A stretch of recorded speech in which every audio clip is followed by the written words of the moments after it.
Dearly beloved in the Lord, it's my pleasure once more to engage with you on the Outrageous Grace YouTube channel, sponsored by the Church of Pentecost, whole area specifically. And the channel is labeled Outrageous Grace, courtesy Godfrey Bettel, whose Christian music titled Outrageous Grace has inspired me so much. And as we engage in this channel, want you just to appreciate God's grace as His favor and blessings and gifts that are released upon your life and empower you, resource you, equip you to confront the challenges of life and overcome them. Many people are excited, Christians, when you talking about grace and you mention issues like material blessing, health, success, progress in life. All those are okay, and a lot of preachers engage in them. Let me say that gratitude is a universal quality. Gratitude is a universal quality. It's expressed in every community. It's expressed in every language. And I'm not a polyglot, that is, I don't speak too many languages, although I speak about 3 or 4. But having encountered a lot of languages as we travel in Africa and maybe beyond, every language has a word for thank you. So I have about 14 languages here which express gratitude. Akpe is Ebe, that is my mother tongue. Akpe is from Ghana. Midawase, Zakan, also from Ghana. Then the Gans, that is the capital community in Ghana. Those who live in Accra, they say Oyiwaladon, Oyiwaladon. In Arabic, it is Shukuran. The French have merci. If they want to intensify, they add merci beaucoup. Nagode is Hausa. Thank you is English. And we intensify it by saying thank you very much. Ngiabonga is Zulu. Osa actually Mandela's mother tongue. Osa would say Indiabulela. Shona was Mugabe's mother tongue from Zimbabwe. Shona. Tinotenda. Kialeboha is Pedi. Pedi is spoken in a segment of Southern Africa across the nations. Pedi. Kialeboha. Baedanki is Afrikaans. Afrikaans is also a Southern African language. The Germans will say Dankeschön. And almost every language has their word for gratitude. That is why I say gratitude is a universal quality. You encounter it wherever you go. Thanksgiving is actually a cardinal value or a cardinal virtue. Interestingly, the level at which it is expressed in various communities differs. That is to say that in certain cultures and certain communities, people overflow in giving thanks. People are readily giving thanks. They give thanks for every little thing that is done for them. They appreciate every little thing that others do for them. However, I've come to realize that in certain communities or in certain cultures, gratitude is not a prominent quality. People are not thankful for many things that people do for them.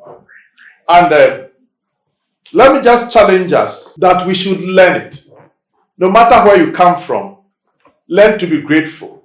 If people do anything for you, things as minor as giving a cup of water, learn to say thank you. When your pen drops and they pick it up for you, learn to say thank you. If somebody holds the door open for you to pass through, learn to say thank you. If your children iron your clothes for you, learn to say thank you. If they do the dishes, learn to say thank you. If your wife tells you your food is ready, learn to say thank you. The problem with many cultures is that they only give thanks when you give them something significant, something substantial. But I want to challenge us. The minor gestures, little contributions that people make to our lives, to help us, to support us, is very, very important. I have a story to tell when I joined a minibus one day in Accra from one point to the other. And I was sitting at the back of the minibus.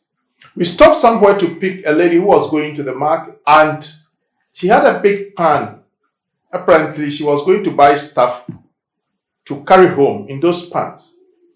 So we had to carry those empty pans to the market. As she was about to enter the back of the minibus, somebody sitting in the front seat, a gentleman, saw that the lady would struggle with this big pan to sit in the back of the minibus.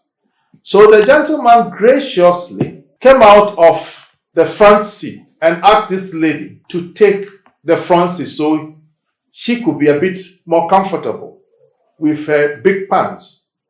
Could you believe that this lady sat down without saying a word of thank you, a word of appreciation, a word of gratitude to the gentleman?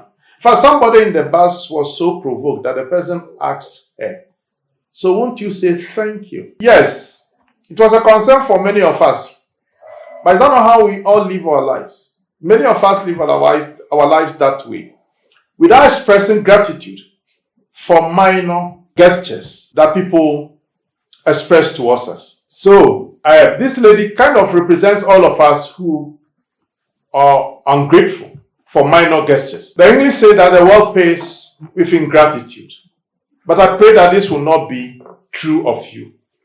May you learn to be appreciative and grateful, even for minor gestures that people contribute towards your life. To be grateful is to recognize that somebody has added value to your life and to express it in word or action. You need to thank people for touching your life with something beneficial, for making a positive contribution to your life.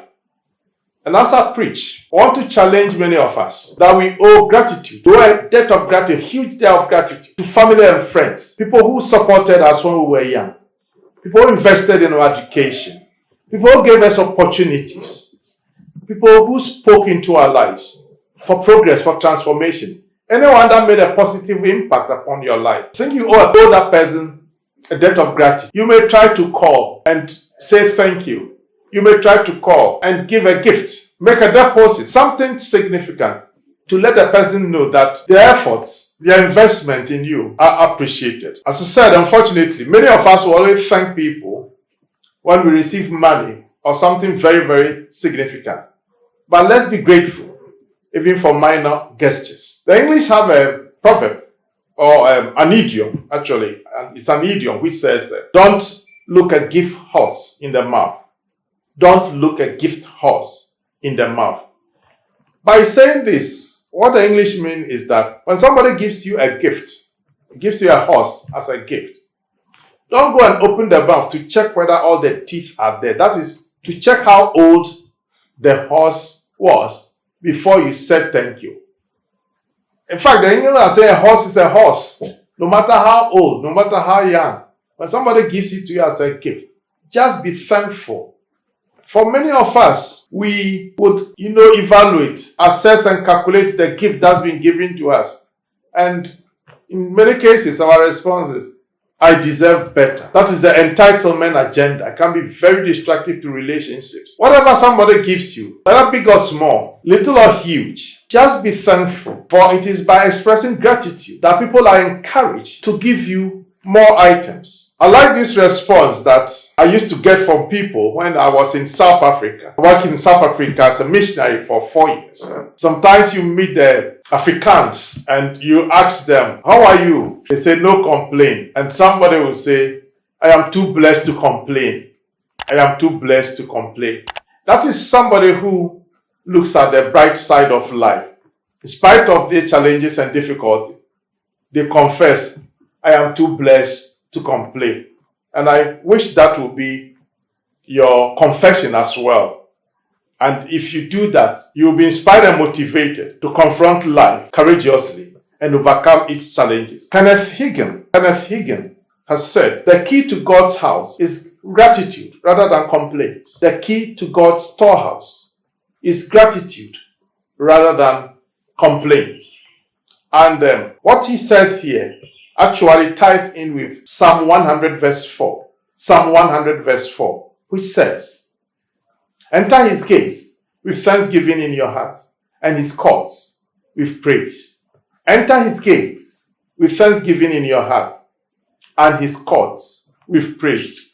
Indicating that we announce our presence in God's God's living room, if you like. We announce our presence in God's palace by giving thanks. Once you start giving thanks, once you start praising God, God becomes aware that you are there. Your presence registers and then gives you attention.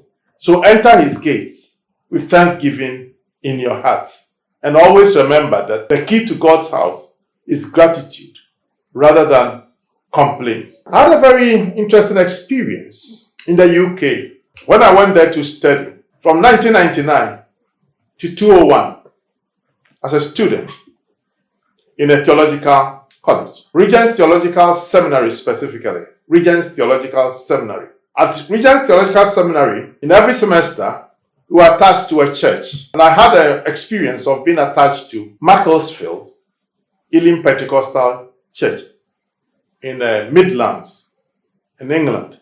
Macclesfield's Elim Pentecostal Church.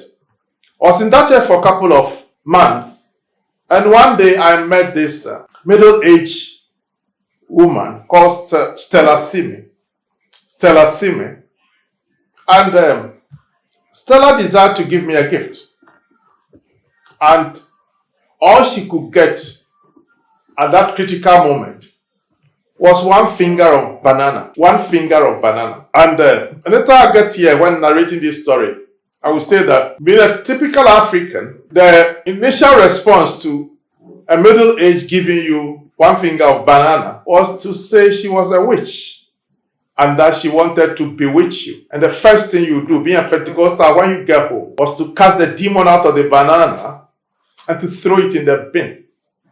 May God have mercy upon African Pentecostals. I took the banana, went home, that is, went back to college, and thanked God for it and ate it. The following Sunday, I went to Stella and said, thank you for the banana. So, that was how the whole narrative began. Then another Sunday, she came with one finger of banana and a peach. So it's increasing, isn't it? And then, with time, she added an apple. And then, was one day she gave me £5. By the time I left that church, Stella had given me £400 as a gift. And I was wondering, if I had despised the one finger of banana, I would have missed £400. So appreciate little things. You get bigger ones for it. That is the principle. So, it is for no reason that the author of Psalm 136 gives us 26 reasons why we should give thanks to God. It is so important, it is too critical that for 26 reasons he registers. Give thanks to God. Give thanks to God. He asks us to give thanks to God for his great wonders. Give thanks to God for the skill he used in making the heavens. How he spread out the earth above the waters. How he made the great lights, the sun, the moon, and stars. So, talking about the items and the reasons for which we need to give thanks to God, there are so many. You can never exhaust your list of gratitude to God. So, when it comes to giving thanks to God, I challenge people and say, when you go into prayer anytime, let your thanksgiving list exceed your shopping list. Your thanksgiving list should be taller than your shopping list. But normally, it is the other way around. We go with a very tall list of demands, of requests from God. And then a very short list for gratitude and appreciation. Now may it change and reverse the trend that you express more gratitude than you register your demands. I want to challenge you by saying that no matter your situation in life, you have more to thank God for than to complain about. I'll say that again. No matter your situation in life, you have more to thank God for than to complain about. God has been good to you in many ways that you can list, that you can count. It's somebody's confession. God has been good to me, so good that I can't even count, enumerate all his goodness, all his acts of kindness, all his acts of grace extended towards me. So, beloved in the Lord, Gratitude, as I said, is a winsome attitude. Develop it. Let it register with you. And your story will change. To change constructively. To change positively. The quality of your relationships will change. Even the way you appreciate yourself will change. The way you appreciate God will change. And the way you appreciate the world will change. When it comes to thanksgiving, there are dimensions and aspects that God requires us to express gratitude for. First thing is to appreciate God for yourself. Thank God for what He has made you. Thank God for the opportunities and privileges that shape your biography. Thank God for the encounters and the experiences you go through, which go into forming your personality and making you what you are. Thank God for your talents. Thank God for your resources. Thank God for your biography. And thank God for your family. And that doesn't strike a good chord with many people because, unfortunately, some of our colleagues in the Pentecostal ministry who claim they are deliverance ministers engage in demonizing people's families. So instead of telling you something appreciative about your parents, your siblings, your uncles and aunties, some Pentecostal ministers will tell you that they are all demonized and they can only have negative influence upon your life. Is that the way to say thank you? After your parents, after your siblings and relatives have spent time to nurse you when you were a kid, you couldn't do anything for yourself. They took care of you. They invested in your education. Is that the way to pay them back? I challenged my colleague Pentecostal ministers who have been demonizing people's families to stop their practice. It is evil. How dare you tell somebody that their mother is a witch? How dare you tell somebody that their aunties and uncles and whatever are witches? It is ingratitude of the worst kind. And let us stop promoting that trend of teaching in the church. If there's anything to teach people to be appreciative. Teach people to be thankful. That is not to say that relatives do not create problems for us. They do. But you know what? I tell people that I have one of the most difficult family backgrounds. And I'm actually about to publish a book entitled Ancestral Blessings. Ancestral Blessings. It's something we hardly hear about. Because ancestral curses are more popular. Because then we like demonizing our families. But for all you know, family has been a blessing to you. Because family gives us a lot of things that we take for granted. Family gives you identity. Your DNA is from your family. You can't get it from anywhere else. Family gives you your name. For those of you who have been encouraged by Pentecostal preachers to go and change your name because you think your family name is demonic, well, that is your narrative. But I also know of people who have very, very, if you like, strange names. But they stuck to it. I know this elder, Christian leader, who is called Busumpra. Busumpra actually in Akan means the local deity or the traditional deity called Pra. And Pra actually is a river, so it's a river deity, a river god, if you like. So this elder is called Pra, that is the idol or the traditional deity. Pra, that is his name. So I called him when I was writing my sermon on ancestral blessings, and I asked Elder Bosom Pra, when there was this explosion for people to change their names, everybody rushed to do it. Why didn't you change yours? He said something very, very profound. He said, I will lose my identity if I change my name. Which was quite revealing. That if you appreciate your identity, your family background, where you come from, and where you have got to, nobody will push you to change your family name. because of deliverance issues. What I'm trying to project is, let us learn to be appreciative of family. Family is God's gift to you. You can't exchange family. You can't change your family for anything else. That is what God has chosen. If you learn to be grateful, you might develop positive and constructive attitudes that would help you to face life more confidently and more boldly. So appreciate your background, appreciate your biography. You are a living wonder, the way God has made you. Thank God for the opportunities He has given you in life, and stop complaining. Let us learn to be grateful. Let us learn to be appreciative. Thank God for your life.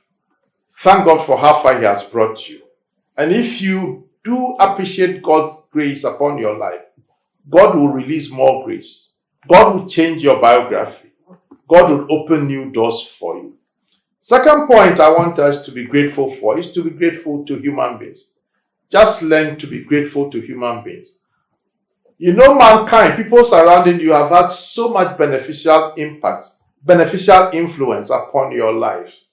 And you don't want to take those for granted. Spouses fail to appreciate one another, and anytime they are quarreling. May our story change. And parents don't appreciate their children. Anytime, because you have been taught to train children. And a lot of times, parents who are not well trained in child psychology have this mindset that children are troublesome. Children are troublesome. But you know what? As you're sitting now complaining about children being troublesome, there's somebody somewhere who is looking for one child to trouble them. And they are struggling for the rest of their life to find one child to trouble them. They won't get it. And you have got some to be troubling you and you are complaining. May God deliver you from complaining so that you will learn to appreciate children. I don't know why parents conceive this idea that children are troublesome. Instead of appreciating children as very interesting and exciting people who bring joy, excitement into your life. So parents should learn to appreciate their children. Excuse me to say, some fathers set such high standards, academic standards, standard of achievement for their children that they never appreciate what they do. I have an interesting story I tell parents, or an interesting episode. It's imaginary, but I think that it will make some value. That tell parents that for some of you, when your children come home with their reports, family reports, you take the report, you check it. There might be one A there, one B plus. You find a C, a D somewhere, and there's an F. And interestingly, you are not interested in the A, B, or C. All your focus goes to the F. And then you want to upgrade this child. We are wasting money on you. Good for nothing kind of attitude.